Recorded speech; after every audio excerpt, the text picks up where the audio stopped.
You know, I think for 3 days now, our guys have worked hard to improve. We got a long ways to go. I think they understand that. Been working all year, trying to get it right. Lots of competition out there today. I saw guys competing all the way to the end of practice, which is a good thing. Not that we haven't been, but you can see a little more sense of urgency. I think a lot of that is a little bit's maturity. I think some of it's confidence. So that's a good thing. So we got to continue to work hard. The next 2 days, get ready for a really good football team in Georgia, and then go on the road. When you go on the road in SEC, you find out a lot about yourself. You know, to me, it's one of the best things about being a player or coach in this league is you find out really who you are when you go on the road. You know, everybody's against you. It's tough environments. Have to overcome a whole lot. But you find guys who have maturity that can focus and do the little things that it takes to have success. With that, I'll take any questions. Steve. Just wondering, what sticks out the most in your memory when you look back on your own time at Georgia? And do you expect this experience to be any different than a normal road environment, being someplace you've coached in the past? I would think that, you know, Georgia's a hard place to play. To start with, you know, like all the schools in the SEC, they have a lot of passion for their team. They have a very good football team that's very well coached. But in my time there, the players, the relationships that I got to build and be a part of, you know, had a lot of fond memories there. David. With the new redshirt rule, we've seen a lot of guys leaving schools. Do you guys have any interest in bringing any guys in, or is that something that your staff has thought about, and do you anticipate anybody leaving here? Well, I think after 4 games, there's been things that's been brought to my attention that's happened nationally. You know, I think you got to kind of adjust with what the rules are. You know, we've really been focused on trying to improve our team. You obviously couldn't bring anybody in right now. But I've not focused, to answer your question, I'm not focused on bringing anybody in. Hadn't worried about it. We're trying to get the team we've got right now better.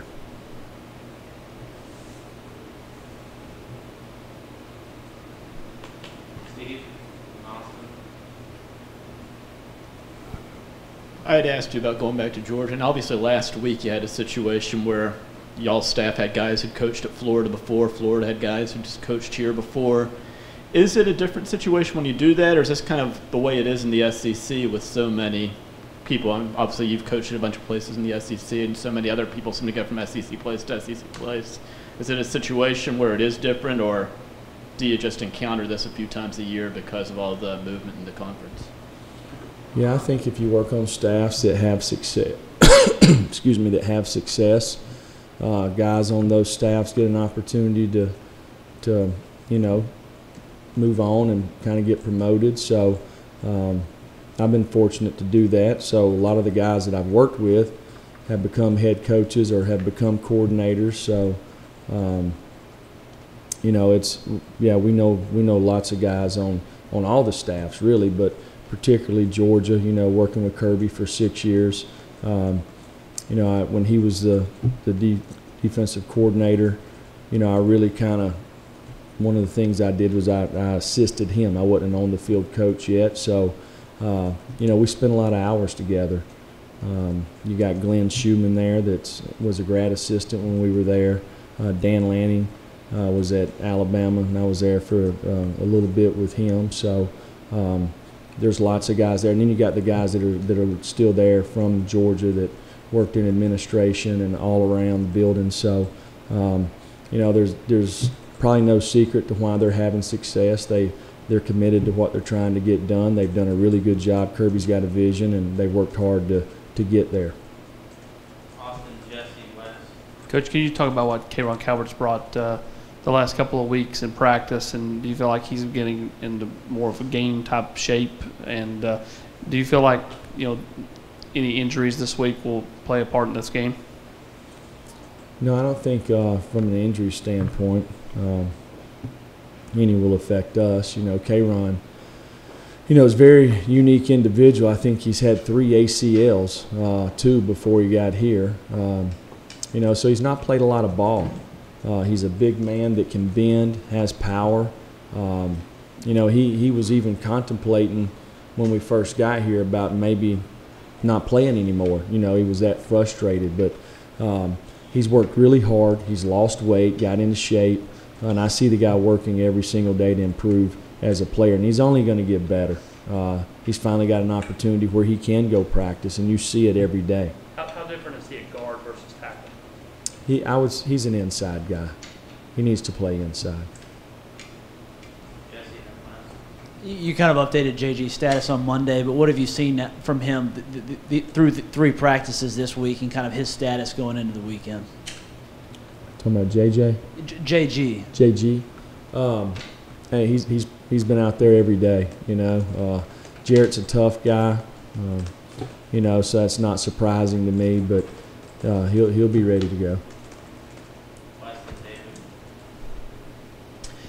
Obviously, there's some similarities, I guess, in the background with you and Kirby and some of the mentors y'all have had defensively.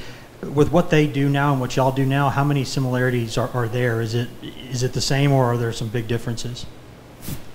Well, to me, I think Kirby's defense and with Mel have they're a little different now than they were say 10 years ago. We all keep evolving a little bit, but they probably run a lot more odd, or we call mint, now than we did years ago. But I would say there is a lot of similarities, you know, and they're a lot further ahead of us because this is their 3rd year, you know, and they probably, when they took over, there was probably a lot of carryover. Not all of it's the same, but there's a lot of carryover because it was the defense that, you know, we run here. And so we steal from each other. You know, I watch their tape. I'm sure they probably watch somebody else's tape, and you're always trying to find ways to improve as a coach. David Cobb and Blake. David Mack. Jeremy, just with all the success and titles that you've had in your coaching background, is it hard this year to have patience as you guys kind of build this thing? You know, what I want everybody in our program to do is to be at their best all the time. If we're at our best all the time, then the rest of it will take care of itself. And that's what we're working to do every single day.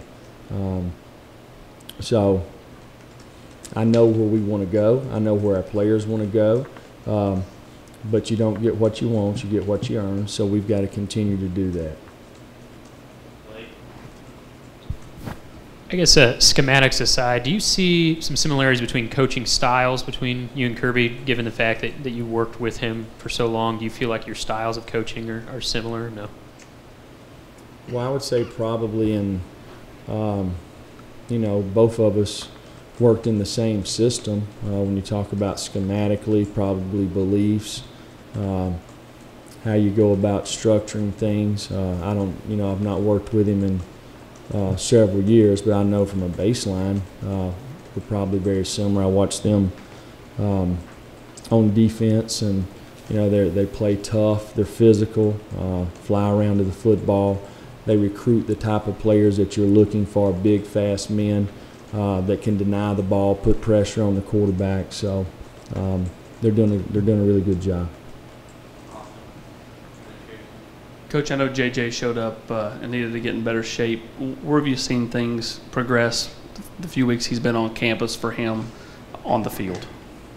You know, it's probably to kind of paint the picture a little bit is, you know, if you had a guy here in June, it would probably be like right now is about the middle of July, you know. So everybody else was here in June, and then when you get to August, you have all these practices. So for him, really, the reality of it is by the time we get to the end of the season, would be almost like the end of fall camp.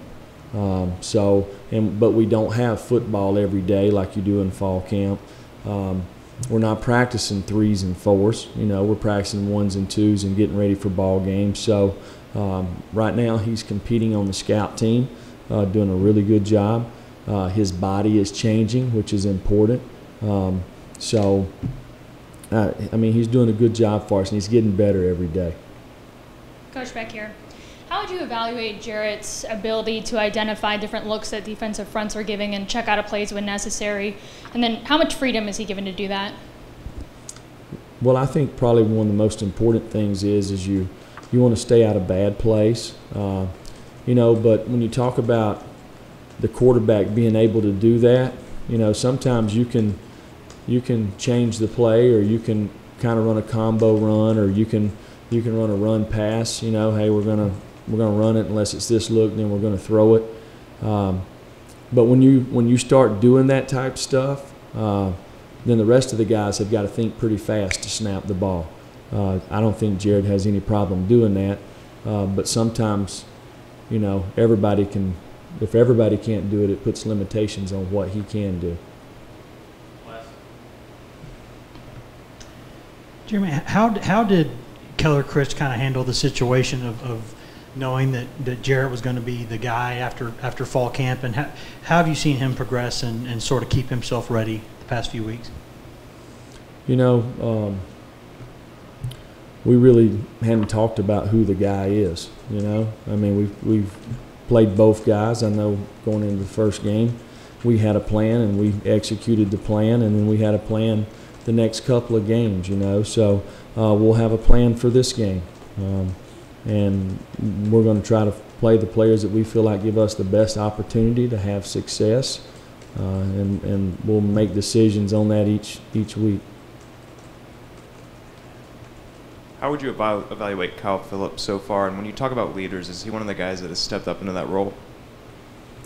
Well, I think, you know, we have lots of guys that can be really good leaders for us. You know, everything's new, okay? Everything's new, whether it was winter workouts, whether it was spring ball, you know, summer conditioning, fall camp. You know, how do you handle the wind? How do you travel? How do you do meetings on the road? So, you know, at times I think some of the guys are trying to exactly figure out,